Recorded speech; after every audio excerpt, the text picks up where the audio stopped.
Pertama-tama kita panjatkan puji dan syukur Allah SWT, Tuhan yang Maha Esa, dan telah memberikan rahmat dan hidayah kepada kita semua sehingga kita pada hari ini masih dapat melaksanakan tugas dan tanggung jawab kita, terutama kami di DPR melaksanakan tugas tanggung jawab konstitusional di bidang pengawasan dalam keadaan sehat walafiat. Bapak Ibu sekalian, masih seperti biasa rapat-rapat di DPR dilaksanakan secara hybrid.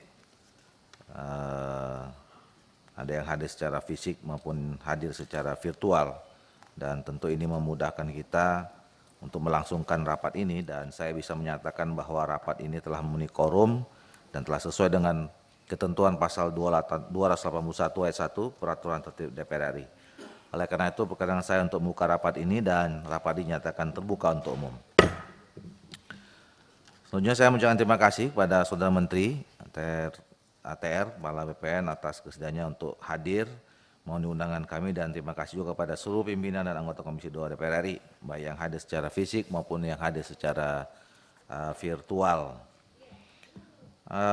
Bapak Ibu sekalian, rapat kita ini adalah rapat lanjutan, ya. Dua rapat kerja sebelumnya kita belum sampai kepada kesimpulan, karena kita masih banyak yang perlu dibahas, perlu didiskusikan. Jadi agenda kita adalah agenda melanjutkan rapat kerja yang sebelumnya, dan nanti setelah ini kita persilakan Saudara Menteri untuk menyampaikan jawaban atau penjelasan dari pertanyaan-pertanyaan sebagai tanggapan kembali, ya, waktu itu yang disampaikan oleh seluruh pimpinan anggota Komisi 2. Jadi saya hanya minta persetujuan kita waktunya sampai pukul berapa? 16.30. 16.30 apa 18.30? 16.30 ya. Baik. Bapak Ibu sekalian, jadi karena ini tinggal rapat lanjutan, langsung kami persilakan Saudara Menteri untuk menyampaikan jawaban dari semua pertanyaan balik dari seluruh pimpinan anggota Komisi 2 pada rapat kerja sebelumnya. Silakan. Terima kasih pimpinan. Assalamualaikum warahmatullahi wabarakatuh. Yang terhormat Ketua, Wakil Ketua, dan para anggota Komisi 2 Dewan Perwakilan Rakyat Republik Indonesia. Pertama-tama marilah kita panjatkan puji syukur kehadirat Allah SWT atas segala rahmat dan hidayah-Nya, sehingga kita dapat hadir dan mengikuti acara rapat kerja lanjutan dari rapat tanggal 16 Januari 2023. Semoga Allah SWT meridhoi rapat kerja yang kita lakukan pada hari ini dan membimbing kita dalam menjalankan tugas serta meningkatkan kesabaran dan keikhlasan kita dalam menjalankan amanah yang kita emban. Terima kasih dan penghargaan kami sampaikan kepada yang terhormat Ketua, Wakil Ketua, serta para anggota Komisi 2 DPR RI atas kesempatan yang diberikan kepada Kementerian Agraria dan Tata Ruang, Badan Pertahanan Nasional untuk melakukan rapat kerja hari ini. Izinkan kami melaporkan bahwa rapat kerja lanjutan kali ini kami menghadirkan seluruh Direktur Jenderal, pejabat pimpinan tinggi Pratama Pusat, seluruh kepala kantor wilayah BPN baik melalui luring maupun daring. Dalam pertemuan ini izinkan kami sekaligus memperkenalkan pejabat tinggi Madya yang baru, yaitu Raden Mas Agus Wijayanto Esa. Nah, ini sebagai Inspektur Jenderal. Ya, kerjaannya seperti inspektur upacara, Pak. Dari muter terus menyelesaikan masalah. Yang kedua adalah Insinyur Dwi Haryawan SMA. Sebagai Direktur Jenderal Pengendalian dan Penertiban Tanah dan Ruang, serta yang ketiga adalah Pak Ilyas Priyono Esa. Pak Ilyas, ya. PLT Direktur Jenderal Penanganan Sengketa dan Konflik Pertanahan. Tadi sudah berdiri, Pak, ya? Udah, oke. Ya. Dalam rangka penataan organisasi di lingkungan Kementerian ATR BPN.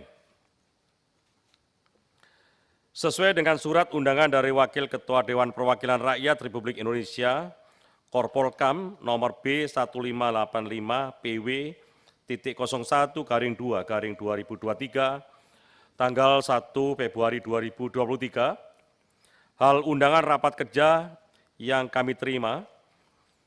Agenda rapat kerja ini adalah penjelasan Menteri ATR Kepala BPN Republik Indonesia terkait pertanyaan-pertanyaan anggota Komisi 2 DPR RI, lanjutan rapat kerja tanggal 16 Januari 2023.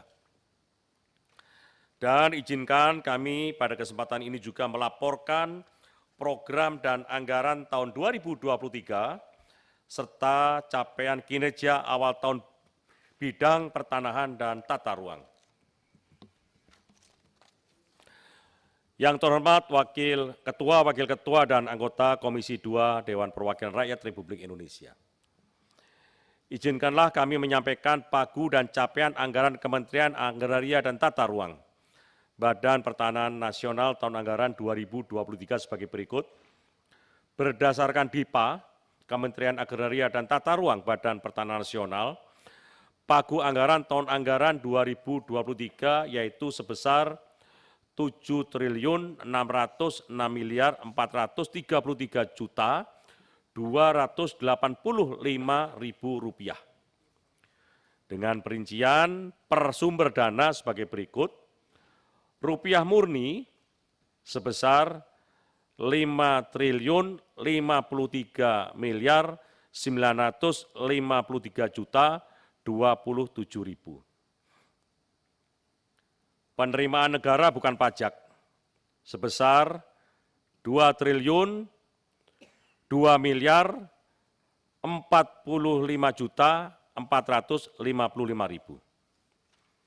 Dan pinjaman luar negeri sebesar 550.434.803. Berdasarkan surat edaran Kementerian Keuangan nomor S-1040-M-K.02/2022 tanggal 9 Desember 2022, pada tahun anggaran 2023 pemerintah melanjutkan kebijakan automatic adjustment sebesar 50 triliun, 23 untuk seluruh kementerian lembaga, di mana automatic adjustment Kementerian ATR BPN sebesar 404,31 miliar dengan sumber dana rupiah murni dari 3 jenis belanja, yaitu belanja pegawai, belanja barang, dan belanja modal.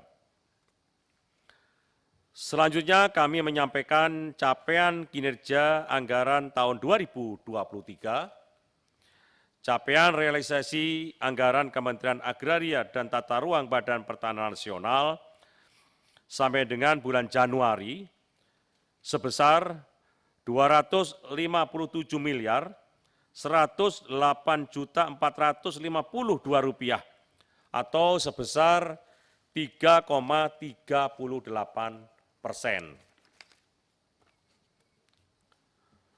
Yang terhormat Ketua, Wakil Ketua, dan anggota Komisi 2 Dewan Perwakilan Rakyat Republik Indonesia. Sesuai dengan tema rapat kerja, kami telah menyiapkan jawaban dan tanggapan atas pertanyaan Bapak dan Ibu anggota Komisi 2 DPR RI pada rapat kerja tanggal 16 Januari 2023 dengan pokok bahasan antara lain terkait 1. Percepatan RDTR dan layanan KKPR. Kebetulan pada waktu rapat di Sentul terkait dengan RDTR dan layanan KKPR ini juga disinggung oleh Bapak Presiden di depan seluruh gubernur, bupati, wali kota, dan Forkopimda. Yang kedua adalah pemantauan dan evaluasi PTSL. Yang ketiga adalah inventarisasi dan verifikasi data HGU, penertiban HGU. Keempat adalah layanan pertanahan, pembinaan PPAT. Yang kelima, reforma agraria, redistribusi tanah termasuk pada lokasi prioritas reforma agraria. Yang keenam, pengadaan tanah lokasi proyek strategis nasional, termasuk di lokasi Ibu Kota Nusantara. Yang ketujuh, lahan sawah yang dilindungi atau LSD. 8, penanganan permasalahan pertanahan, mafia tanah. 9, perolehan pengembangan dan pemanfaatan tanah oleh Badan Bank Tanah. Dan ke-10 adalah tata kelola kelembagaan Kementerian ATR BPN di aspek kepegawaian, regulasi, pengelolaan arsip. Adapun detail jawaban terhadap pokok bahasan pertanyaan Bapak dan Ibu anggota Komisi 2 DPR RI tersebut kami sajikan dalam lampiran. Yang terhormat Ketua, Wakil Ketua, dan anggota Komisi 2 Dewan Perwakilan Rakyat Republik Indonesia. Izinkan kami menyampaikan beberapa topik bahasan sebagai berikut. Percepatan RDTR dan layanan KKPR. Sampai dengan 1 Februari 2023, sebanyak 167 RDTR telah terbit. Telah terbit persetujuan substansi atau persub. 277 RDTR telah ditetapkan sebagai perda atau perkada. Dan baru 118 perda perkada RDTR telah terintegrasi dengan sistem OSS. Berkaitan dengan layanan KKPR, telah diselesaikan konfirmasi KKPR sebanyak 50.659 dokumen. Persetujuan KKPR otomatis sebanyak 388.112 dokumen. Persetujuan KKPR dengan penilaian sebanyak 2.734 dokumen, dan rekomendasi KKPR sebanyak 33 dokumen.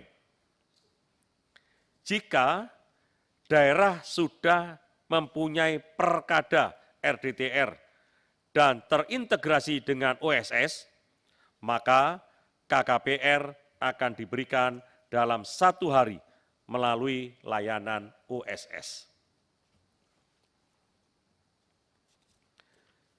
Yang kedua, PTSL dan layanan elektronik. Sampai dengan tahun 2022, Kementerian Agraria dan Tata Ruang Badan Pertanahan Nasional telah mendaftarkan 101,1 juta bidang tanah, 80,25% secara nasional, dan 85 juta bidang tanah, 67,5%. Di antaranya telah bersertifikat. Seiring dengan kegiatan pendaftaran tanah, Kementerian ATR BPN juga melaksanakan digitalisasi dokumen pertanahan atau warkah dan peningkatan kualitas data dalam rangka layanan elektronik, di mana saat ini data siap elektronik sebesar 58,62. Pada pelayanan pertanahan berbasis elektronik akan diberikan dalam bentuk dokumen elektronik dan terhadap warkah bentuk fisik yang telah diterbitkan melalui sistem lama sebelum sistem elektronik akan dialih media melalui sistem elektronik menjadi dokumen elektronik. Sedangkan warkah bentuk fisik disimpan di kantor pertanahan. Pengelolaan warkah bentuk fisik yang sudah dialih mediakan telah dikerjasamakan melalui perjanjian kerjasama dengan Arsip Nasional Republik Indonesia, ANRI, pada tanggal 12 Januari 2023. Ketiga, lahan sawah dilindungi atau LSD.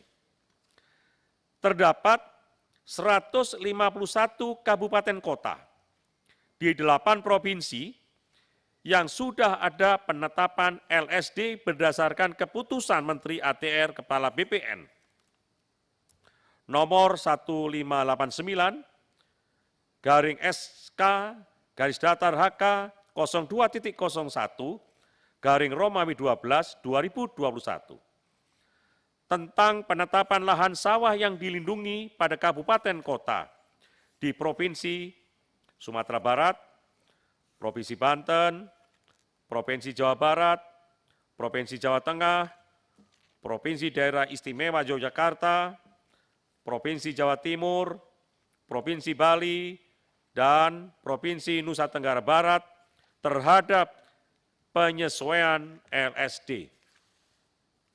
Saat ini sedang dilakukan revisi terhadap keputusan menteri tersebut dan telah memasuki tahap rapat koordinasi tim terpadu pengendalian alih fungsi lahan sawah.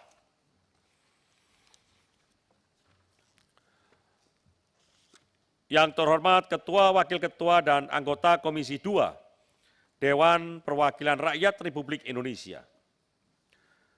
Dalam kesempatan ini, izinkan kami menyampaikan tanggapan terhadap kegiatan pengadaan tanah Ibu Kota Nusantara, di mana progres pelaksanaan pengadaan tanah di lokasi IKN adalah sebagai berikut. 1. IKN wilayah 1A terpadu sejumlah 330 bidang. Spam sepaku, IPA dan jaringan transmisi sejumlah 163 bidang. 3. IPAL IKN sejumlah 31 bidang. 4. Jalan tol sejumlah 933 bidang. 5. Bendungan sepaku Semoi sejumlah 414 bidang. Terhadap kegiatan pengadaan tanah wilayah IKN, dilaksanakan dengan mengacu pada Peraturan Presiden Nomor 65 Tahun 2022 tentang perolehan tanah dan pengelolaan pertanahan di Ibu Kota Nusantara dan ketentuan peraturan perundang-undangan terkait lainnya. Undang-Undang Nomor 2 Tahun 2012 tentang pengadaan tanah dan peraturan pemerintah pengganti Undang-Undang Nomor 2 Tahun 2022 tentang Cipta Kerja. Dapat kami tegaskan bahwa dalam proses pengadaan tanah pada lokasi IKN tetap memerhatikan keberadaan tanah masyarakat dan masyarakat adat yang diakui dan dilindungi keberadaannya sebagaimana diatur dalam Peraturan Presiden Nomor 65 Tahun 2022. Kementerian ATR BPN akan memperhatikan permohonan HGU yang diajukan di sekitar lokasi IKN, sehingga proses dan mekanismenya dilaksanakan secara tepat, sesuai dengan peraturan perundang-undangan, agar tidak terjadi tumpang tindih penguasaan, hak yang menimbulkan masalah pada masa mendatang. Yang terhormat Ketua, Wakil Ketua, dan anggota Komisi 2 Dewan Perwakilan Rakyat Republik Indonesia. Menindaklanjuti pertanyaan anggota Komisi 2 DPR RI dalam hal penanganan permasalahan pertanahan, dapat kami sampaikan beberapa perkembangan penanganan permasalahan pertanahan yang telah dilakukan oleh jajaran Kementerian Agraria dan Tata Ruang, Badan Pertanahan Nasional antara lain. Nomor 1, penanganan permasalahan antara masyarakat suku anak dalam SAD kelompok 113 dengan PT Berkat Sawit Utama PT BSU di Provinsi Jambi telah selesai, di mana sertifikat sudah diserahkan secara simbolis kepada masyarakat kelompok SAD 113 oleh Bapak Presiden Republik Indonesia di Istana Merdeka pada 1 Desember 2022. Kedua, penyelesaian kasus melalui redistribusi tanah untuk 3.000 orang mantan kombatan GAM. Sebagai tindak lanjut MOU Helsinki, telah dilakukan rapat koordinasi antara Kementerian ATR BPN dengan Kementerian LHK yang menghasilkan analisa status lokasi yang berada dalam kawasan hutan potensi penyediaan lahan yang berasal dari HPK tidak produktif. 3.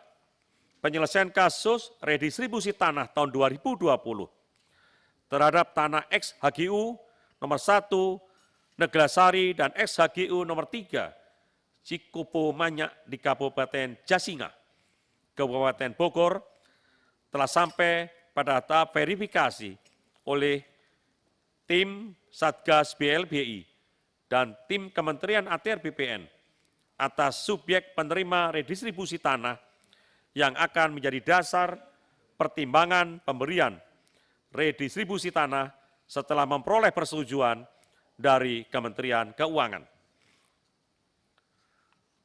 Penanganan yang keempat, penanganan terhadap tuntutan untuk dilakukannya sertifikasi hak atas tanah oleh masyarakat Kelurahan Sarirejo terhadap tanah seluas kurang lebih 260 hektar di Kelurahan Sarirejo yang merupakan bagian dari aset Tentara Nasional Indonesia Angkatan Udara Lanut Medan seluas 591,3 hektar terletak di Kecamatan Medan Polonia, Kota Medan.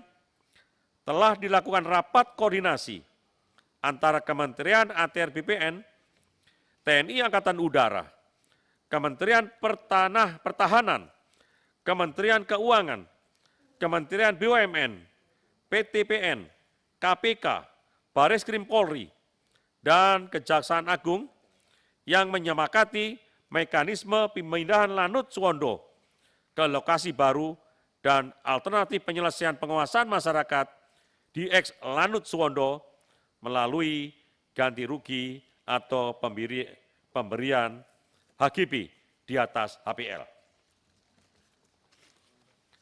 Yang kelima, penanganan konflik lahan HGU Simalingkar dan Semencirim atas nama PTPN 2. Untuk HGU Simalingkar sebagai bidang tanahnya, sebagian bidang tanahnya telah diberikan HGB kepada PT Nusa Dua Bekala, anak perusahaan PTPN 2 seluas kurang lebih 241,74 hektar, diperuntukkan perumahan karyawan PTPN 2 dan masyarakat berpenghasilan rendah. Namun, saat ini atas seluruh HGU Simalingkar diklaim oleh masyarakat dan berdasarkan rapat terakhir terhadap konflik tersebut yang diselenggarakan oleh Kementerian ATR BPN, Kepala Kantor Wilayah BPN Provinsi Sumatera Utara, Asisten Deputi Bidang Hukum, Korporasi Kementerian BUMN, Direktur PTPN 3 Holding, dan Direktur PTPN 2 diperoleh kesimpulan akan membentuk tim teknis yang melibatkan Kementerian ATR BPN, Kementerian BUMN, dan PTPN 2 untuk melakukan inventarisasi dan verifikasi dalam rangka penetapan subjek dan objek bidang tanah yang sesuai dengan skema pemberian hak atas tanah atau HPL. Nomor 6, percepatan penyelesaian konflik agraria terhadap tanah negara bekas HGU nomor 3 sampai dengan 13 Sikasur atas nama PT Kencana Sikasur, terletak di Desa Sikasur, Kecamatan Belik, Kabupaten Pemalang, Provinsi Jawa Tengah. Telah dilaksanakan verifikasi lapang secara terpadu oleh tim GTRA dan selanjutnya bersama konsorsium pembaruan agraria KPA untuk menentukan subjek calon penerima redistribusi yang memenuhi kriteria. Nomor 7, penanganan tanah seluas 200 hektar PTPN 2 Bah Jambi yang diklaim oleh masyarakat sejumlah 147 kepala keluarga di Desa Mariah Jambi, Kabupaten Simalungun, Provinsi Sumatera Utara. PTPN 2 Bah Jambi telah ditangani oleh tim yang dibentuk oleh Bupati Simalungun yang akan melakukan verifikasi dan validasi dokumen bukti terhadap tuntutan yang diajukan oleh masyarakat tersebut. Yang kedelapan adalah penanganan permasalahan antara pemerintah Blora di Wonorejo, Cepu, Kabupaten Blora dengan masyarakat. Telah dilakukan koordinasi dengan pemerintah Kabupaten Blora, Kementerian Dalam Negeri, di mana Kementerian Atr BPN mengusulkan skema hak guna bangunan di atas hak pengelolaan. 9. Penanganan permasalahan antara masyarakat dengan pemerintah daerah di Lampung berupa hak pengelolaan nomor 01 SI, nomor 02 SI, dan nomor 03 SI atas nama pemerintah daerah Provinsi Lampung. Telah dilakukan pengukuran bidang rincikan oleh Kantor Pertahanan Kota Bandar Lampung terhadap bidang tanah yang dikuasai dan digarap oleh warga masyarakat dengan total 1.700 bidang yang hasilnya telah diserahkan kepada pemerintah Provinsi Lampung untuk menentukan mekanisme pelepasan HPL tersebut. Ke-10, penanganan permasalahan antara PDAM Kota Surakarta dengan pemerintah Desa Cokro, Kabupaten Klaten terkait permohonan hak atas tanah umbul mata air Ingas. Telah dilakukan rapat koordinasi bersama Kanwil BPN Provinsi Jawa Tengah, Kantor Pertahanan Kabupaten Klaten, Pemerintah Provinsi Jawa Tengah, Pemerintah Kabupaten Klaten, PDAM Kota Surakarta, dan Kepala Desa Cokro dengan hasil dapat dibuatkan kesepakatan bersama antara Bupati Klaten, Pemerintah Desa Cokro, dengan Wali Kota Surakarta, PDAM Kota Surakarta, tentang mekanisme pemanfaatan sumber air dengan melibatkan Balai Besar Wilayah Sungai Bengawan Solo dan difasilitasi oleh pemerintah Provinsi Jawa Tengah. Adapun jawaban terhadap permasalahan pertanahan lainnya dari Bapak dan Ibu anggota Komisi 2 DPR kami sajikan secara rinci dalam lampiran. Yang terhormat Ketua, Wakil Ketua, dan anggota Komisi 2 Dewan Perwakilan Rakyat Republik Indonesia, izinkan kami menyampaikan progres pengelolaan Badan Bank Tanah. Dapat kami laporkan struktur organisasi Badan Bank Tanah sudah ditetapkan berdasarkan Peraturan Presiden Nomor 113 Tahun 2021 tentang struktur dan penyelenggaraan Badan Bank Tanah, yaitu yang pertama bahwa Komite Badan Bank Tanah berdasarkan Keputusan Presiden Nomor 62 M Tahun 2021 tentang pengangkatan Komite dan Dewan Pengawas Badan Bank Tanah dengan anggota Menteri ATR Kepala BPN, Menteri Keuangan, dan Menteri PUPR. Yang kedua, Dewan Pengawas berdasarkan pasal 69 ayat 1 Perpres 113 tahun 2021. Untuk pertama kali, Presiden telah menetapkan 2 orang Dewan Pengawas dari unsur pemerintah, yaitu Direktur Jenderal Pengadaan Tanah dan Pengembangan Pertanahan dan staf ahli Menteri Keuangan bidang pengeluaran negara melalui Keputusan Presiden Nomor 62 M Tahun 2021. Untuk memenuhi pasal 69 ayat 4 Perpres 113 Tahun 2021, dalam hal Dewan Pengawas berjumlah 5 orang, maka masih terdapat 3 anggota Dewan Pengawas dan unsur profesional yang belum ditetapkan. 3, Kepala dan Deputi Badan Bank Tanah berdasarkan pasal 69 ayat 2 Perpres 113 tahun 2021, untuk pertama kali komite menetapkan Kepala Badan Pelaksana dan 2 orang deputi, yaitu Deputi Bidang Perencanaan Strategis dan Pengadaan Tanah, dan Deputi Bidang Pengembangan Usaha dan Keuangan, melalui keputusan Komite Badan Bank Tanah nomor 4/SK/KOM datar BTI/Romawi 12 2021.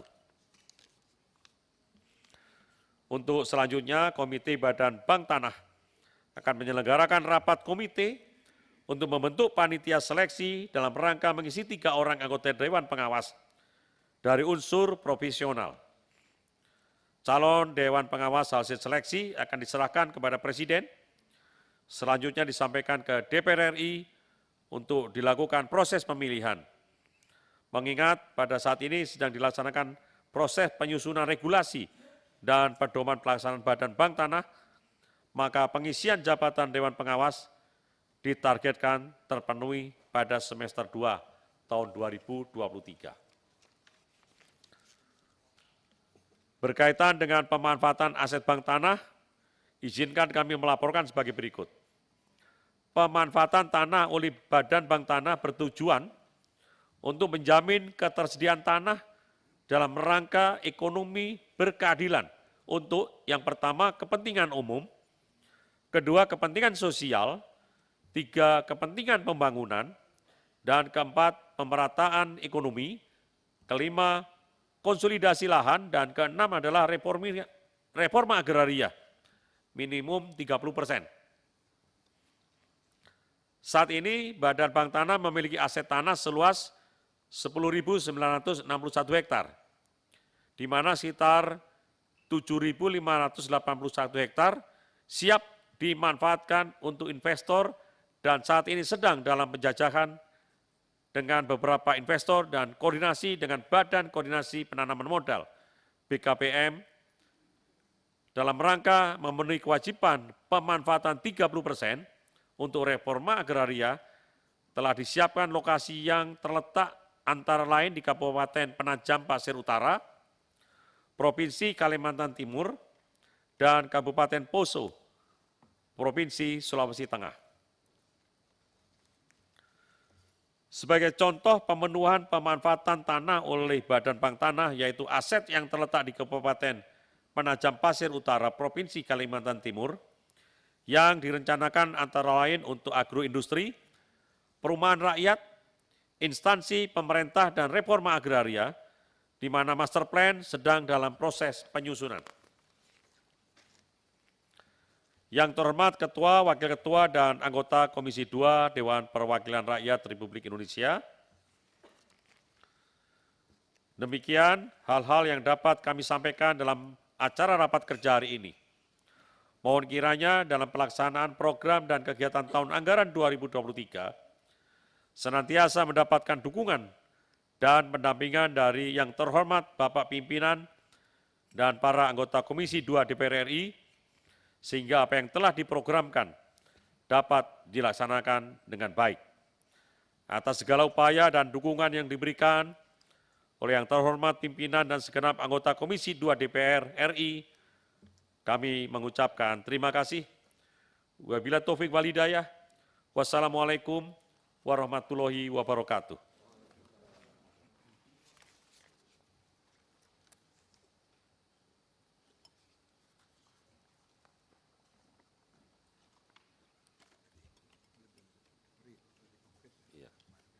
Terima kasih, Saudara Menteri. Selanjutnya kami persilakan kalau masih ada yang memberikan tanggapan. Silakan Pak Junimat.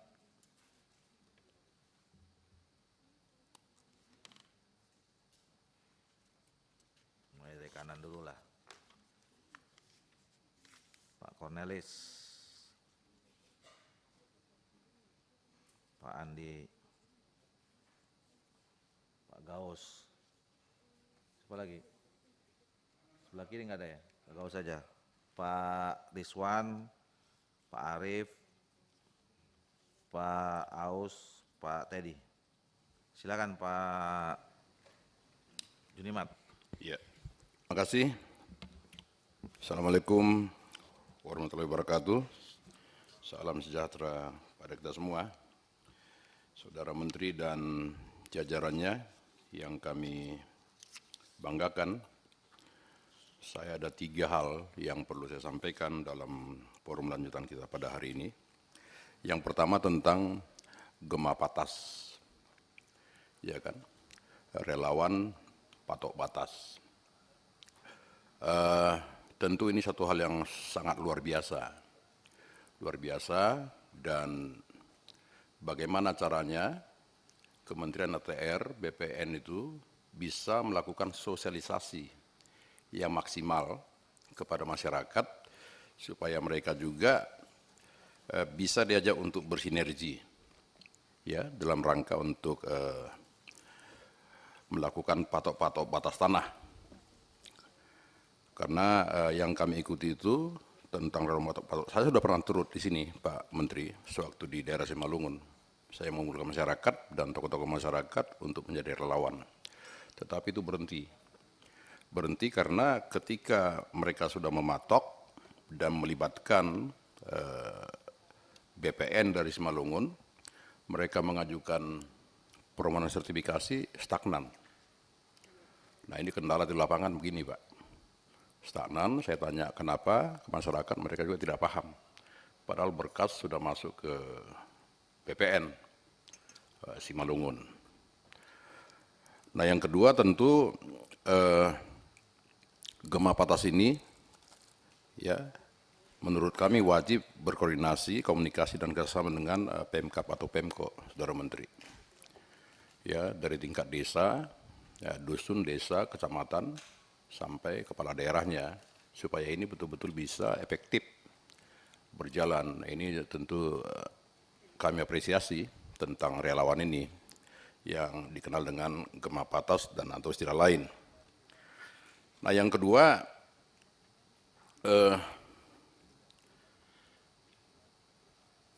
kami miris kalau mendengar ada para pejabat dan atau para pegawai ya ATR BPN itu dipanggil APH. Ya dipanggil APH ya dalam rangka melakukan kerja-kerja pertanahan. Ini Saudara Menteri. Ya kenapa demikian? Sebagai contoh yang terbaru, walaupun selama ini ada berapa banyak itu yang kita tahu, yang terbaru ketika dilakukan pelaksanaan redistribusi tanah.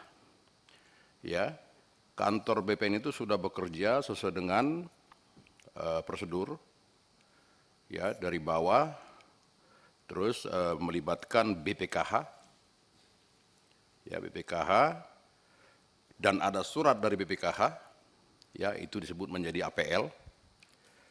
Ada surat dari Bupati resmi mengatakan bahwa itu tidak masuk kawasan hutan, ya, lalu diterbitkan, ya, dengan dasar permohonan sejumlah 70 sertifikat. Ketika ini sudah terbit, datang surat dari Kementerian Lingkungan Hidup dan Kehutanan mengatakan terindikasi kawasan hutan. Lalu sampai sekarang ya kepala kantornya itu dipanggil APH dengan surat merahnya. Nah, bagaimana caranya supaya bapak-bapak, ibu-ibu yang menjadi pejabat di daerah itu merasa nyaman bekerja? Bagaimana kementerian ini memberikan bantuan hukum, perlindungan hukum dalam rangka mereka nyaman bekerja, ya tidak melakukan pelanggaran hukum, Ya kalau saya baca berkasnya itu, enggak ada pelanggaran hukum Pak. Sama sekali enggak ada. Nanti bisa Pak Menteri cek itu. Ya dari Bupati ada suratnya, dari BPKH ada suratnya, ya dari kecamatan ada suratnya, dari kepala desa ada suratnya, terbitlah 70 sertifikat. Nah yang terakhir saya dengar ini mau dibatalkan Pak, kan tidak boleh. Kabupaten Karo. Kabupaten Karo Pak. Ya kan saya sudah telepon ya Kajarinya supaya di hold dulu itu. Ya karena enggak ada unsur kesalahan. Bahkan kesilapan pun tidak ada Pak. Nah ini bagaimana caranya kementerian bisa membuat nyaman ya Bapak Ibu yang di daerah sana, di semua daerah di Indonesia ini Pak. Apa bantuan hukum yang bisa diberikan? Ini perlu Pak, dalam rangka untuk mempercepat ya proses ya membuat rakyat itu cinta terhadap sertifikat. Bisa kita bayangkan mereka sudah terima sertifikat, apalagi di Karo itu pasti pesta Pak. Ya 70 sertifikat dengan model redis, mereka pesta, tiba-tiba mau dibatalkan Pak. Di mana muka kita ini? Ya kan, maka dari awal saya sampaikan ke saudara Menteri, bagaimana mungkin permen itu bisa membatalkan undang-undang Pak? Ini aneh-aneh ini Pak, ini aneh Pak. Nah kita sudah coba bicara dengan Pak Ketua, supaya kita rapat gabungan dengan Komisi 4. Supaya tidak dikangkangi terus ini Pak, Kementerian ATR BPN ini Pak. Iya kan, sudah sertifikat, saya sudah bilang, waktu rapat yang lalu, sertifikat sudah 15-20 tahun, mau digunakan ke bank, kawasan hutan Pak. Ini bagaimana ceritanya Pak? Ini sangat perlu sekali. Ya supaya yang di bawah itu tidak ketakutan dalam rangka pelayanan masyarakat. Jadi, kerja-kerja dari kementerian itu betul-betul bisa terwujud di bawah Pak. Mereka tidak stagnan, tidak ketakutan, sama seperti kepala desa, ya ketakutan mempergunakan dana desa. Karena bolak-balik diawasi sama APH. Kan begitu. Walaupun terakhir muncul surat edaran atau penegasan dari Jaksa Agung supaya setiap kali tidak boleh diproses. Itu 2 hari yang lalu Pak, dari Pak Jaksa Agung. Nah, tidak boleh main-main. Nah, itu Pak. Ini sangat menarik Pak yang di BPN Karo. Sangat menarik sekali Pak. Itu redistribusi tanah yang sudah diproses dari awal, ada permohonannya, ada surat bupati, surat dari BPKH. Ya kan? Setelah terbit muncul dari kementerian mengatakan terindikasi kawasan hutan. Sekarang Pak, kakannya itu atau mantan kakannya mungkin itu dipanggil Pak, sama Kejari Karo. Kan kasihan Pak.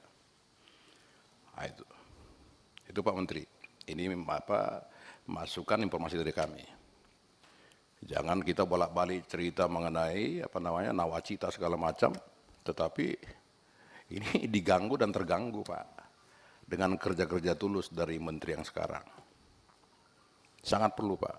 Maka kami sarankan supaya Pak Menteri itu juga turun ke daerah Pak, yang mungkin tidak pernah menteri ke sana, turun Pak ke sana. Lihatlah mereka itu Pak. Kalau kami kan punya dapil masing-masing sampai ke pelosok Pak, jadi kami paham. Ya bagaimana para kakan itu mengeluh, ya bagaimana di kampung saya di Sidikalang sana kantor pertanian itu di bawah Pak, kalau banjir tenggelam itu kantor Pak. Iya kan, mengurusi pertanahan, tapi kantornya di bawah tanah Pak, di jurang itu. Nah, itu Pak, itu kakannya itu perempuan sekarang. Ya perempuan mantan kakan Binjai, itu kampung saya Pak Menteri. Ya saya sebagai mitra kadang-kadang malu saya lewat situ Pak. Iya kan, orang bilang itu Pak JG itu kampung sini kantornya begitu. Nah ini bagaimana? Kan begitu. Itu yang kedua. Yang ketiga Pak Menteri mengenai PTPN yang di Bajambi. Kalau tadi Pak Menteri mengatakan bahwa telah ditangani oleh tim yang dibentuk oleh Bupati Simalungun yang akan melakukan verifikasi dan validasi dokumen bukti terhadap tuntutan.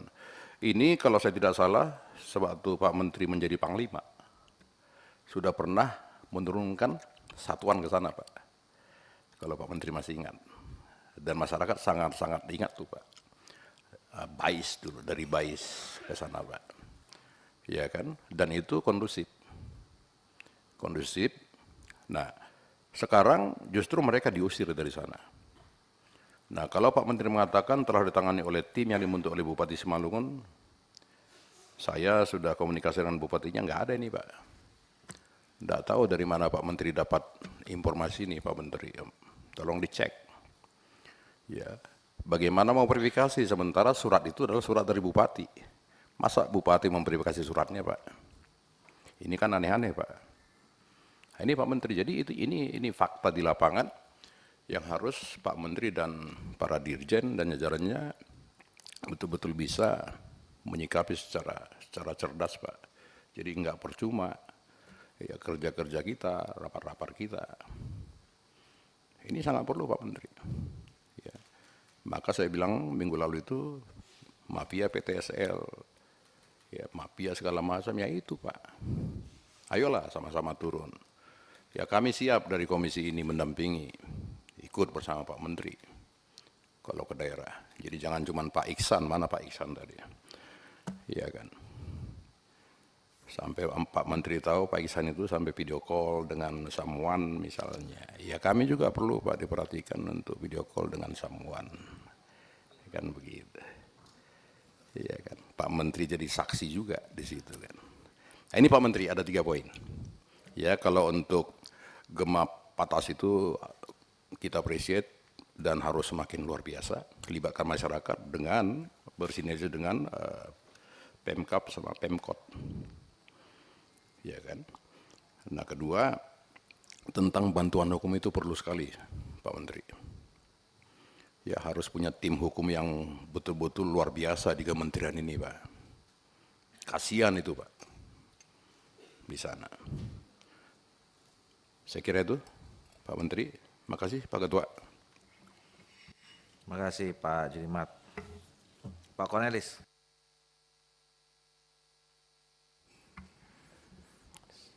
Selamat siang, yang terhormat Ketua, Wakil-Wakil Ketua, rekan-rekan anggota DPR RI, Komisi 2, yang terhormat Saudara Menteri dan Wakil Menteri beserta seluruh jajarannya.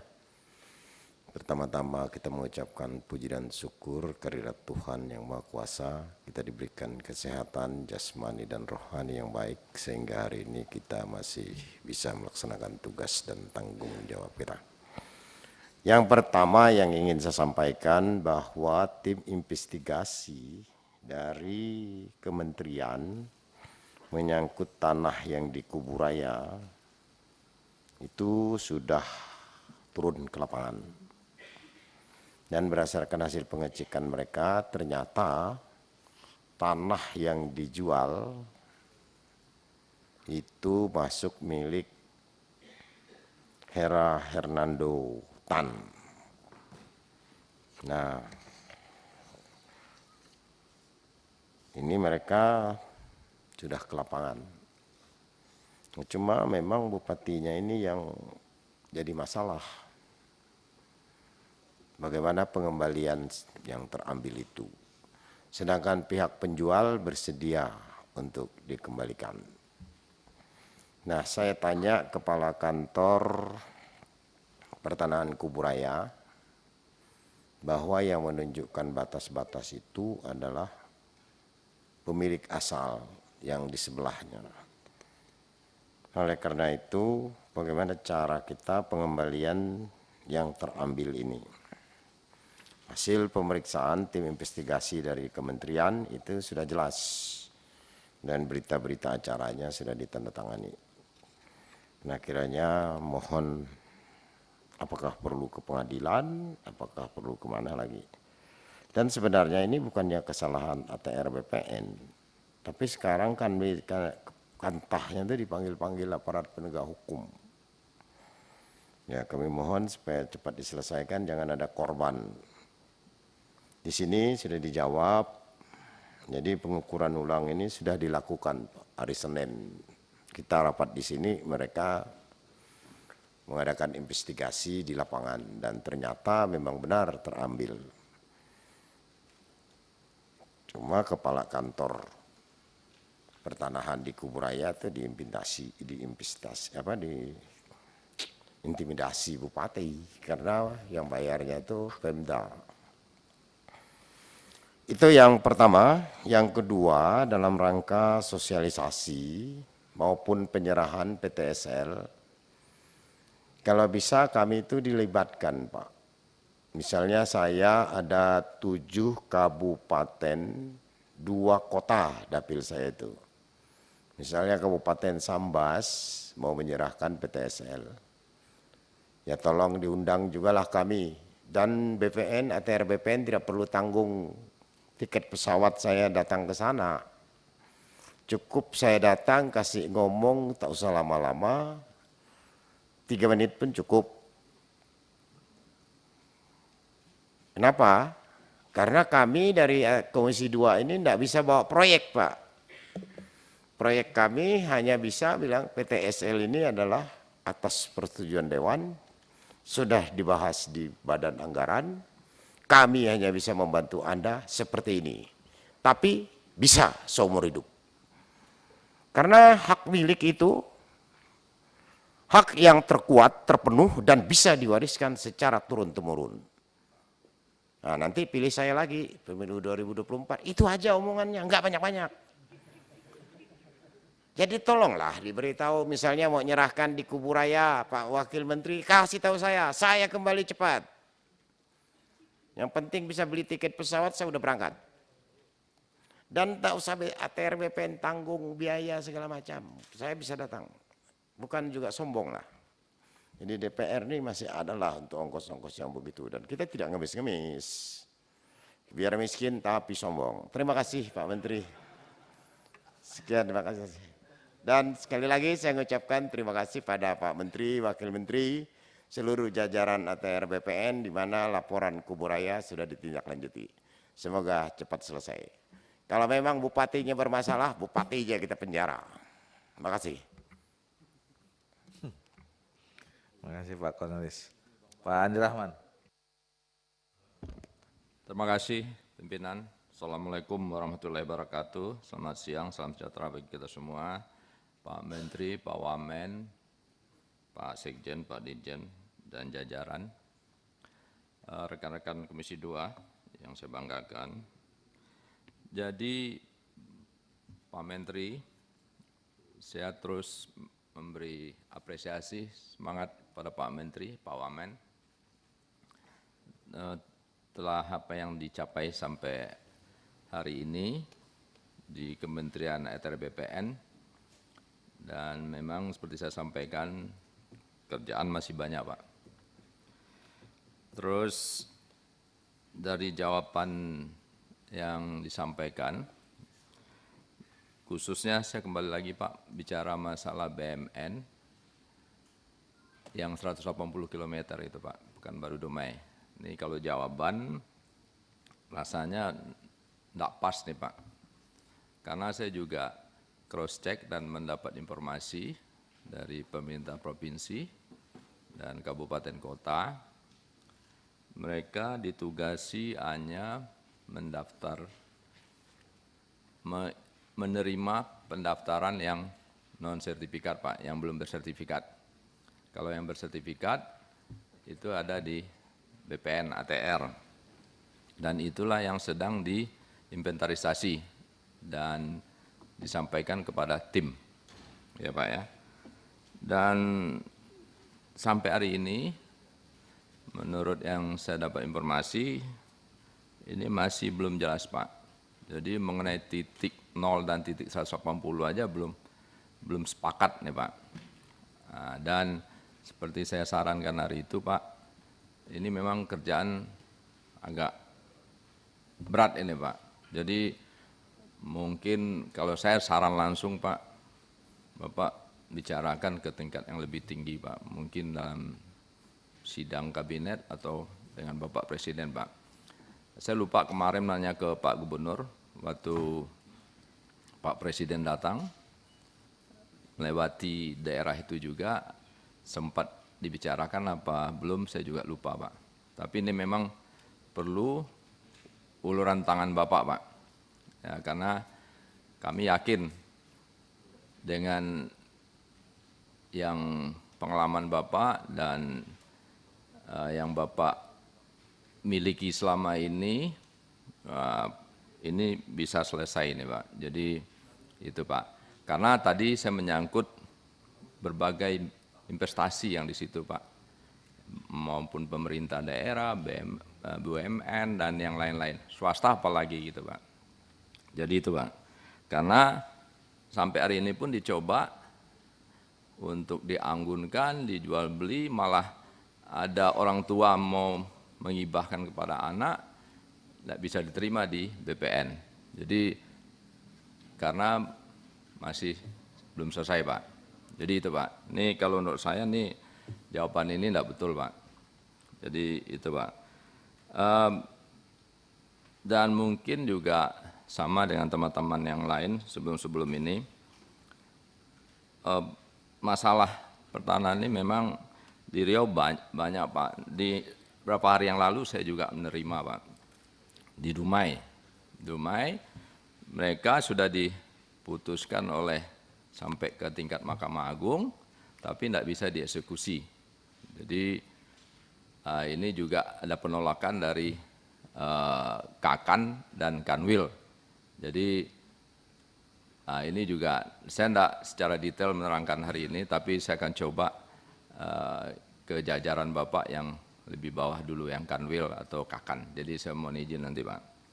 Terus berikutnya Pak, memang apa yang kita dengar-dengar masalah mafia tanah dan pelayanan di BPN ATR Pak ya. Tapi alhamdulillah ya mudah-mudahan ada peningkatan dimulai dengan Bapak memimpin ATR BPN ini. Dan kalau saya lihat respon anggota Bapak di daerah, mereka pun sudah siap, artinya memposisikan diri seperti Bapak jadi Panglima TNI Pak. Jadi seperti perintah ABRI gitu mereka ada siap Pak. Jadi jam berapapun siap gitu Pak. Tapi memang ada keluhan Pak dari teman-teman ini. Ini saya cerita dari kasih ke bawah Pak. Ya mungkin saya jumpa, saya ngumpul, mereka cerita Pak, masalah kesejahteraan mereka Pak. Dan kalau di TNI yang bintara atau pangkat yang rendah Bapak pindahkan, mereka udah punya rumah Pak. Tapi kalau di ATR BPN ini kasih ke bawah itu dipindahin, mereka nggak punya rumah Pak. Dan harus cari lagi tempat kos, kira-kira gitu Pak. Biaya, nah ini kelihatannya di ATR BPN belum ada nih Pak. Ini Bapak mungkin bisa konsolidasi ke dalam Pak. Dan ini perlu diperhatikan Pak, mudah-mudahan selama Bapak mimpin ini ada perbaikan tentang itu Pak. Jadi itu harapan mereka Pak. Nah, jadi kalau yang lain-lain ya sama mungkin tadi yang disampaikan teman-teman atau mungkin nanti juga ada hal yang sama tentang misalnya menghadirkan masyarakat di satu acara gitu Pak, jangan dibebankan ke teman-teman di daerah itu Pak. Jadi kalau bisa anggaran APBN ya turunkan gitu Pak. Jadi kalau enggak mereka berat juga itu Pak. Ya, saya menyampaikan ini karena Bapak ada di situ Pak. Jadi Bapak mungkin lebih tahu bagaimana dulu pangkat-pangkat yang rendah mengalami hal yang seperti itu Pak. Jadi mungkin itu Pak. Dan mudah-mudahan kesiapan mereka siap Pak untuk menjadi pelayan di BPR ATN ini Pak. Jadi itu harapan dari mereka Pak. Mungkin itu sementara dari saya. Terima kasih. Wassalamualaikum warahmatullahi wabarakatuh. Assalamualaikum warahmatullahi wabarakatuh. Terima kasih Pak Gaus.